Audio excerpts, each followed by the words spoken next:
3 그리고 4주의 일진사주 명리학 제689강 시작하겠습니다. 오늘은 양력으로 2020년 9월 26일이고요. 음력으로는 2020년 8월 10일입니다. 오늘 명식은 경자년 을류월 임신일이 되겠고요. 오늘의 일진은 임신이 되겠습니다. 자, 절기상 백로가 지난 지도 벌써 20일째 이제 되고 있습니다. 이제 앞으로 한 11일 정도 이렇게 지나가게 되면 백로를 지나서 이제 한로로 넘어가게 되고, 월령은 을류월에서 이제 병술월로 바뀌게 되겠죠. 그래서 갑신 을류월은 금이 왕한 계절이지만, 병술월 수월 같은 경우에는 신유술 서방이면서도 금이 왕한 계절이라기보다는 수월 같은 경우는 토가 왕한 계절이죠. 그래서 술토가 이렇게 있게 되면은 그냥 일단 글자 하나 정도 술토만 있다라고 하면 토가 왕한 계절이다라고 보지만, 만약에 이 술토 옆에 신금이라든가 지금 같은 이런 신금이라든가 아니면 유금 같은 것이 있게 되면은, 유금은 지금 같은 유금이죠. 유금 같은 것이 있게 되면은 이런 경우에는 술월이라 하더라도 금이 왕한 계절로 본다라고 제가 말씀을 드렸습니다. 그래서 진술축미라고 하는 것은 이걸 갖다가 그래서 사계월이라고 이렇게 표현하죠.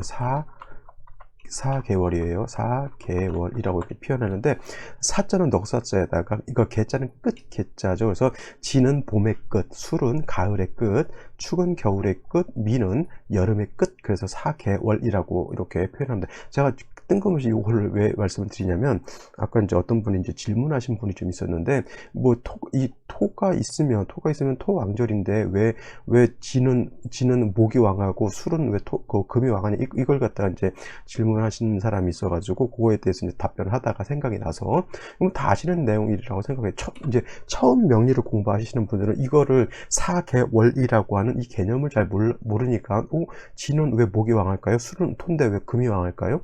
축은 왜 수가 왕할까요? 이것이 처음 공부하는 사람들은 좀 이해하기가 좀 어려운 건 아니지만, 이제 모르면 이제 그렇게 보실 수가 있는데, 원래 진이라고 하는 것은 인묘진이라고 하잖아요. 그죠? 그 다음에 미는 사오미라고 하죠. 그 다음에 신유술, 그 다음에 해자축, 이렇게 가잖아요. 그래서 이것을 다 갖추게 되면 이걸 방합이라고 하는 것이고, 임묘진이라고 하는 것은 그래서 동방, 제가 그래서 임묘진 동방에 속한다라고 표현하는 것이 이 동방을 말하는 거고, 사오미는 남방, 남쪽이죠. 남쪽 방향으로는. 그 다음에 신유술은 제가 또 말씀드리지만, 신유술은 서방에 해당이 된다. 그 다음에 해자축은 북방에 해당이 된다라고 말씀을 드릴 수가 있겠죠. 북방. 그래서 계절로는 임묘진이라고 하는 것은 봄에 해당이 되면서, 그죠? 그 다음에 사오미는 여름, 그죠? 여름.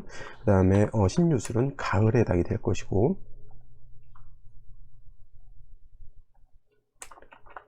그 다음에 해자축은 겨울이 되겠죠. 겨울. 그래서 축토라고 하는 것을 다른 데서 이제 공부하신 분들은, 축토는 왜 언 땅이라고 할까요? 이렇게 또 물어보시는 분들이 있는데, 해자축은 북방 겨울이기 때문에 축 중에 있는 개수가 얼어 있다라고 해서 동토라고 이렇게 표현하는 것이고, 가을 술토 같은 경우에는 같은 토라고 하더라도 얘는 신유술에서 해자축으로 넘어가는 가을에 마른 땅과 같죠. 그래서 고비 사막 같이 건조하면서 좀 차가운 흙, 미토 같은 경우도 건토, 마른 땅이긴 하지만은 사오미 남방이 있기 때문에 같은 토라 하더라도 얘는 고비 사막 같은 데가 아니라 사하라 사막 같이 뜨거운 열기를 가지고 있는 그런 모래 같은 것이고요. 진토 같은 경우가 어떻게 보면 제일 좋은 것 같아요. 따뜻한 봄에서 여름으로 넘어가면서 물기도 자작자작 가지고 있는 그런 진토. 그래서 진토는 뻘 같은 거 있잖아요. 뭐 바닷가 같은데 갯벌이라든가 아니면 육지 같은 경우에도 습지 같은 거 있죠. 그 습지에는 여러 가지 생물들이 많이 살 수가 있잖아요. 그래서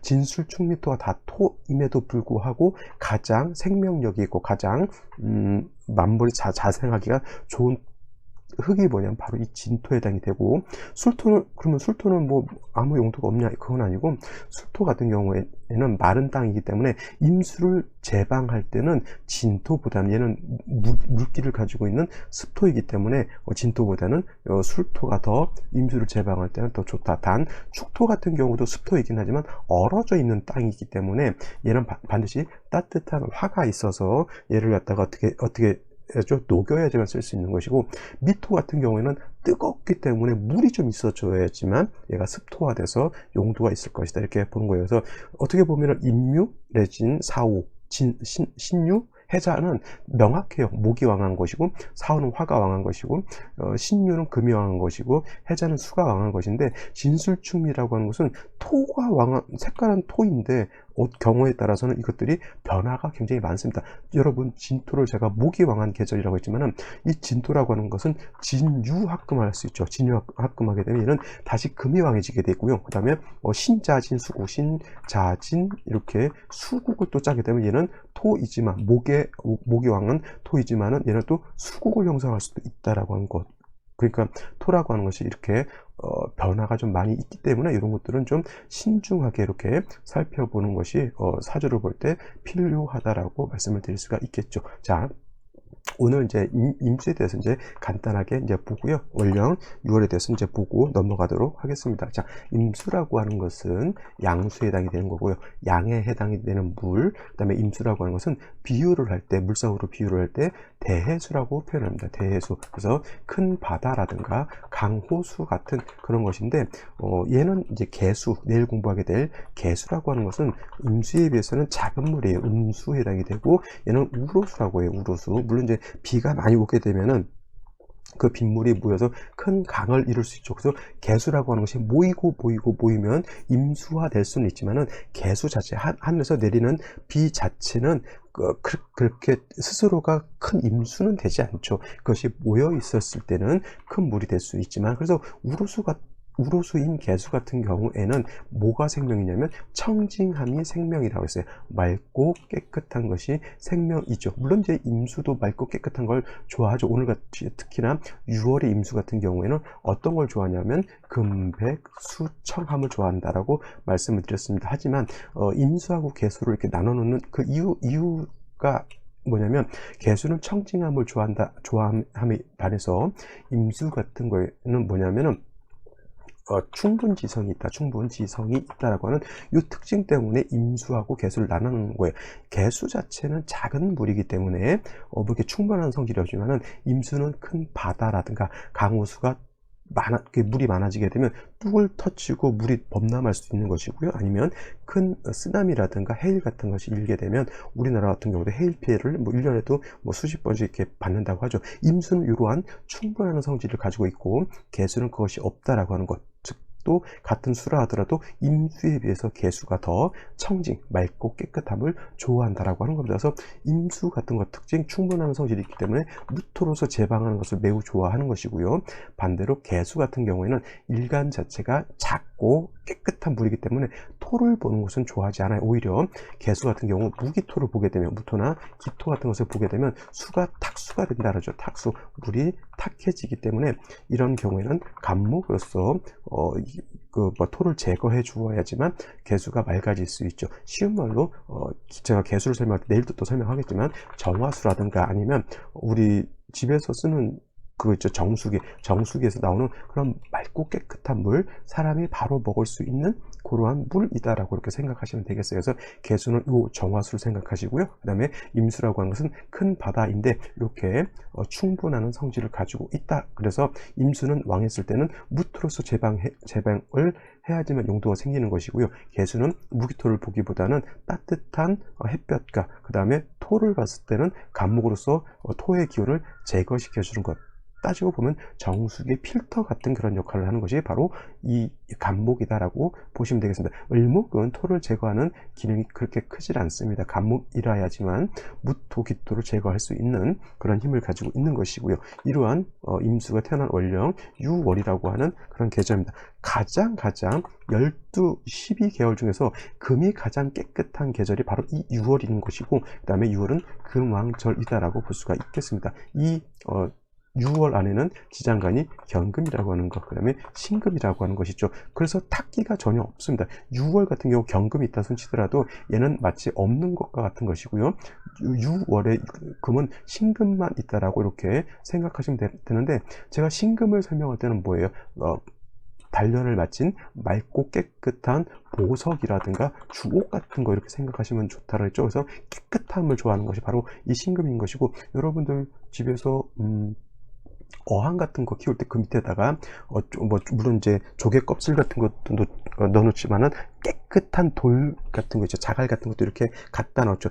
더럽고 탁한 돌을 넣으면 안 되고, 마치 그 하얗고 보석 같은 그런 자갈 같은 걸 깔아 놓잖아요. 그게 바로 다 신금에 해당이 되는 것이고, 그런 것들은 깨끗하기 때문에 물을 탁하게 만드는 것이 아니고, 오히려 물이 탁해져 있는 것을 그러한 신금 같은 그런 자갈 같은 걸 깔아놓게 되면 오히려 물을 정화시켜주는 그런 역할도 한다라고 볼 수가 있겠습니다. 그래서 6월이 가장 깨끗한 그런 금이 가장 깨끗한 때인데, 임수라고 하는 것은 제가 아까 말씀드렸지만은 양수로서 이렇게 충분한 성질을 가지고 있기 때문에 무토로서 제방하는 것이 기본적인 원칙이지만, 6월에 태어난 임수는 금이 깨끗하기 때문에 임수 자체도 깨끗함을 좋아하고요. 신월 같은 경우에는 수의 장생처이기 때문에 왕금이 수를 생해주고 임수 자체도 뿌리를 줄 수 있기 때문에 임수가 왕합니다. 그래서 신월 같은 경우에는 원칙적으로 무토로서 제방하고, 그 다음에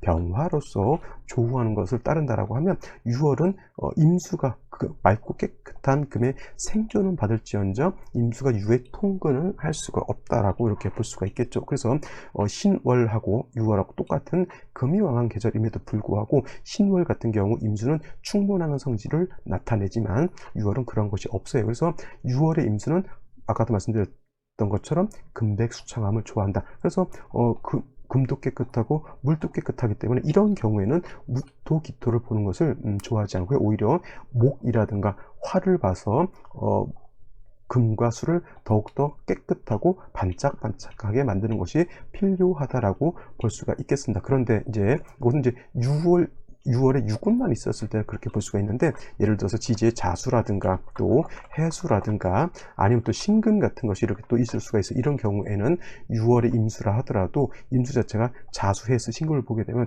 임수 자체가 왕해지죠. 유군만 있다고 봤을 때 임수 자체가 왕에서 충분한 성질을 드러낸다라고 보지 않기 때문에 금백수청을 함을 좋아하지만, 지지로 다시 6월에 자수, 해수 내지는 신금 등이 있으면 임수가 왕해지기 때문에 이 경우에는 원칙론적으로 들어가서 무토병화를 쓰는 것이 필요하다라고 이렇게 볼 수가 있겠습니다. 그래서 6월의 신금은 일단 금백수청을 먼저 생각해 보시고요. 그 다음으로 수가 왕하게 되면 무토로서 제방한다 이렇게 생각해 보시기 바랍니다.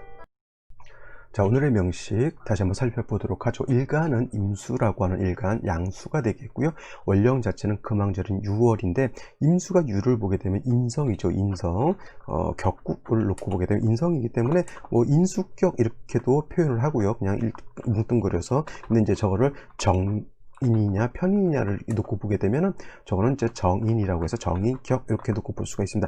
6월은 금도 왕하지만 임수 자체도 이렇게 약하진 않는데, 신월의 임수하고 6월의 임수의 차이는, 신월이라고 하는 것은 수의 장생에 해당이 되고, 6월은 수가 이제 목욕지라고 해가지고 인성의 생조를 받지만은, 신월의 임수에 비해서 6월의 임수는 그렇게 왕하다고 보지는 않습니다. 물론 수의 기운이 강해지는 것은, 기운적인 것에서 강해지는 것은 강해진다 하더라도 통근돼서 임수가 왕이 지느냐 이런 것은 약간 차이가 있을 수가 있어요. 그래서 일단 6월의 임수는 임수도 어느 정도 세력이 있고 금도 왕하다. 그래서 일간 자체는 약하지 않은데, 아까도 말씀드렸던 것처럼 6월의 임수는 금백수청하는 것을 매우 좋아한다라고 이렇게 볼 수가 있겠습니다. 단 타 지지에서 신금이라든가 내지는 해수라든가 내지는 자수 같은 것을 보지 말아야지만 임수가 맑고 깨끗함을 좋아하는 금백수청의 격으로 갈 수가 있겠지만은, 만약에 자수, 해수, 신금을 받다라고 하는 것은 원칙론적으로 무토로서 제방하고 병화로서 조후해야 되는 그런 국세가 된다라고 말씀을 드리는데, 연을 보게 되면 경자년 이렇게 되어 있습니다. 6월에 경금이 이렇게 투출하게 되면 인성이 더 왕해지는데, 이거는 금만 왕해지는 것이 아니라 지지에 자수까지 있기 때문에 임수가 자에 통근하죠. 자, 아까 말했던 원래는 6월에 임수는 금백수청을 좋아하는데 지금 연지에서 자수를 받기 때문에 이제 임수가 왕해진다. 또 금의 생주를 받기 때문에 이 경우에는 아까 말했던 것처럼 충분한 성질을 나타낸다. 더더군다나 월일지 자체가 신금이라고 하는 것이 있죠. 그래서 임신 이렇게 되게 되면은 저는 임수 자체가 굉장히 왕합니다. 자, 지금까지 놓고 봤을 때 다 금수로만 이루어져 있잖아요. 금수로만. 그래서 이런 경우에는 상황에 따라서는 종격도 이루어질 수 있는 그런 국세가 되겠고요. 을목이 있다 하더라도 을목은 임수 입장에서 상관이죠. 근데 을목이 뿌리가 없습니다. 선생님, 자수 있잖아요. 자수는 뿌리가 되는 것이 아니죠. 자수는 목을 생해주는 어떤 어머니로서의 역할을 한다 하더라도 해수가 있으면 해중의 간목 통근하지만 자수에는 통근이 되지 않습니다. 그리고 연간에 있는 을목 병금을 을목이 보게 되면 서로 탐합을 하기 때문에 상관인 을목은 있으나 없으나 뭐 큰 차이는 마치 없는 것과 같은 그런 현상이 되겠죠. 생시가 어떠냐에 따라서 종격도 될 수가 있겠고 아니면 내격이 될 수도 있겠는데 이런 경우에는 기본적으로 아까도 말씀드렸던 것처럼 무토로서 제방하고 임수로서 조우할 수 있는 그런 국세가 되면 좋을 것 같은데 사주 국세가 3주까지만 놓고 봤을 때 금수로서 많이 치우쳐져 있는, 좀 편중되어 있는 사주라고 볼 수가 있겠습니다. 자, 그러면 생시를 한번 살펴보도록 하죠. 자, 생시를 한번 살펴보도록 하겠습니다. 자, 여기 3주까지만 놓고 봤을 때 화토를 전혀 보지 못했습니다. 신중에 있는 무토를 생각하시는 분들도 가끔 있는데 신중에 있는 무토는 그냥 신경 쓰지 마시고요. 자, 이렇게 봤을 때 내격이 된다라고 하면 어떤 글자가 오는 게 좋냐면 목화토 정도 이렇게 오면 좋은데 만약에 생시가 뭐 경자시라든가 아니면 신해시 이렇게 됐을 때는 하나만 써놓고 볼게요. 경자나 신해시 이렇게 된다라고 하면 전부 금수로만 이루어져 있죠. 을목 같은 경우에는 이 경금하고 서로 탐합하느라고 마치 없는 것과 같다고 말씀을 드렸습니다. 그래서 이런 경우 경자시라든가 신해시가 되게 되면 이거는 그냥 어떤 분들 이걸 종격으로 보기도 합니다. 그래서 인성으로 종해서 종왕격 이렇게 놓고 볼 수도 있는데 근데 이거는 좀 파격이에요. 왜냐하면 자하고 신하고 이렇게 합하면 이건 자진합 수가 되잖아요. 그 다음에 연지에도 수가 있기 때문에 인성인 금으로 종한 것은 종한다 하더라도 이거는 파격, 그렇게 좋은 국세는 못 되고 저 같은 경우는 이거는 경자시나 신해시가 되면은 이거는 그냥 내격으로서 그냥 왕금의 기운을 설하는 수를 용신으로 보는 것이 더 타당하지 않을까 이렇게 볼 수가 있겠고요. 만약에 인시가 된다라고 하면 인중에 있는 간목과 인중에 있는 병화를 우리가 치용해서 쓸 수 있는데 문제는 뭐냐면 신금하고 인목하고 인신 상충하기 때문에 인목이 깨지죠. 그러면은 그렇다고 해서 이걸 하는 종격으로 볼 것이 이것도 종하지 않습니다. 깨진 바가지라도 인중에 있는 병화 간목을 쓸 수밖에 없는데 깨졌기 때문에 국세가 어때요? 매우 편고한 그런 사주가 될 수밖에 없는 것이죠. 또 을사시 같은 경우는 사화를 보지만 이것도 마찬가지로 아까는 인신충이었지만 이거는 사신합수가 되다 보니까 사중에 있는 무토, 사중에 있는 병화를 쓰기가 매우 어려운 그런 국세가 된다라고 볼 수가 있겠고요. 또 무신시가 된다라고 하면 무토로서 임수를 제방하고 병화로서 조우해야 되는데 또 신금이 있기 때문에 문제가 뭐예요? 7살 무토가 투출되어 있어서 천간에 시간이 있어서 무토로서 써야 되는데 이 무토가 지지로서 뿌리가 하나도 없죠. 금만 많게 되니까 토의 기운이 그나마 약한 토의 기운이 금으로서 많이 설기가 되기 때문에 있어도 역할을 못하죠. 만약에 이 사주가 이렇게 태어난 사주가 여명이었다고 하면 남편 덕이 있을까요? 없을까요? 없습니다. 없어요. 인성이 많으니까 고집은 있을 것이고 좀 이런 사람들은 좀 이기적이거나 좀 개인주의적인 성향이 많이 농후한 사람에다가 관성이 약하니까 좀 남편 덕 내지는 남자 같은 경우에는 명예를 굉장히 추구할 수 있는 그런 사람인데 그 명예가 온전하지 못한 허상의 어떤 대의 명분을 추구하는 사람이다라고 이렇게 볼 수가 있겠습니다. 그래서 무신기유시 같은 경우에도 금수가 너무 많아지기 때문에 중화가 되지 않는 그런 사주. 갑진시 같은 경우에는 한 가지만 갑진시 같은 경우에 완전히 지지로 신자진 수국을 완전히 구전하게 되죠. 수가 너무 왕해지죠. 그죠? 이런 경우에는 갑진 이렇게 있다 하더라도 오히려 수다목부 물이 너무 많아서 목이 떠내려갈 수 있는 그런 사주가 되겠습니다. 그래서 오늘 명식 같은 경우에는 한쪽으로 너무 많이 편중되어 있죠. 금수로서 너무 편중되어 있어서 일간이 너무 왕하기 때문에 생시에서 관성을 보든 재성을 보든 내지는 뭐에 식신상관을 보든 간에 뭐 중화될 수 있는 시간이 그렇게 많지 않습니다. 그냥 억지로 하나를 선택한다라고 봤을 때는 그냥 가장 무난한 게 뭐예요? 병오시 정도인데, 이것도 목이 좀 있었으면 좋을 것인데 목이 없어 가지고 이렇게 썩 좋은 생신은 아니죠. 병오시라든가 이렇게 뭐 갑진시라든가 이렇게 됐을 때는 금수운으로 가기보다는 목화운으로 가야지만 조금 더 사주의 중화를 이룰 수 있는 그러한 국세가 된다라고 말씀드릴 수가 있겠습니다. 자, 오늘 여기까지 설명드리도록 하고요. 저는 내일 또 찾아뵙도록 하겠습니다. 감사합니다.